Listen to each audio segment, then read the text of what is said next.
بیر ہوتے چلے جا رہے ہیں. اچھا ایک معافی چاہتا ہوں, مجھے ایک بات بتائیے, کیا ہر چیز کا حل یہی ہے کہ پکڑ کے شادی کر لی جائے, تعلقات صلح ہو گئی جناب؟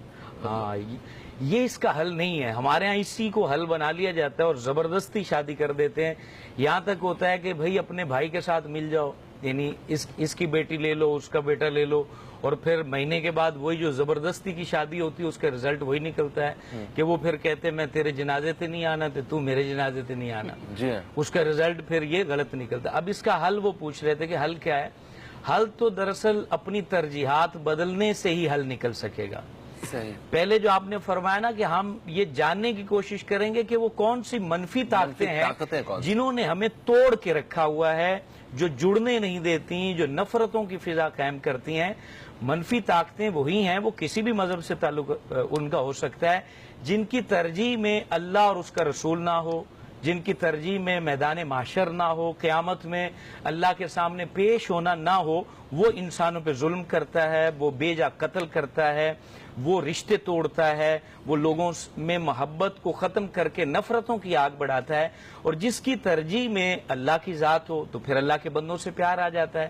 جس کی ترجیح میں یہ ہو کہ میں نے میدان معاشر میں نبی کریم علیہ السلام کے جھنڈے تلے جمع ہونا ہے, ان سے حوض کوثر کے چھلکتے جام لینے ہیں, تو پھر وہ ان کی امت سے پیار کرے گا, لوگوں سے پیار کرے گا. اب ہمیں اپنے بزرگوں کو پڑھنا ہوگا, ان کی سیرت پڑھنی ہوگی, تو پھر ہی یہ نفرت کی آگ ختم ہو سکتی. جیسے 15 رمضان المبارک شہزادہ امام علی مقام امام حسن مجتبیٰ کا یوم ولادت ہے, اور اس موقع پر ان کو اگر میں ذکر نہ کروں تو ناانصافی ہوگی, یقیناً ناانصافی ہوگی. کہ آپ کی زندگی کا اتنا حسین پہلو ہمارے سامنے آتا ہے کہ آپ نے اپنی جان دے دی لیکن کسی انسان کو آنچ نہیں آنے دی.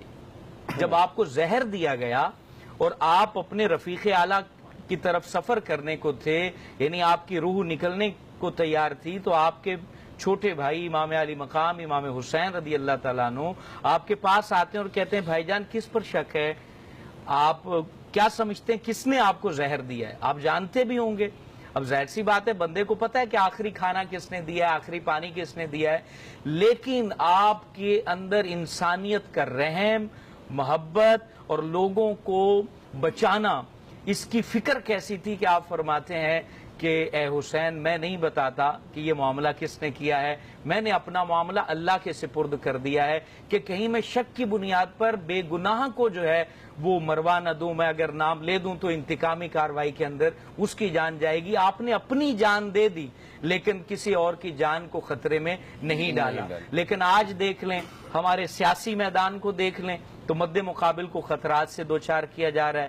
مذہبی میدان میں چلے جائیں تو اپنے مخالف فرقوں کو, مسلکوں کو, مذاہب کو جو ہے نا وہ خطرے میں ڈال دیا جاتا ہے. سر یہ آج اگر دیکھیں تو اس دن مجھے پتا چلا تو مجھے بڑی تکلیف پہنچی کہ عدالتوں میں وہاں پہ کرائے کے گواہ موجود ہیں. اب آپ دیکھ لیں, اب حساب لگائیں آپ کس جگہ پہ کھڑے ہیں ہم لوگ. اب ہر جگہ سے جو ہے نا وہ بہتری, مطلب کون سا سرا پکڑے ہم.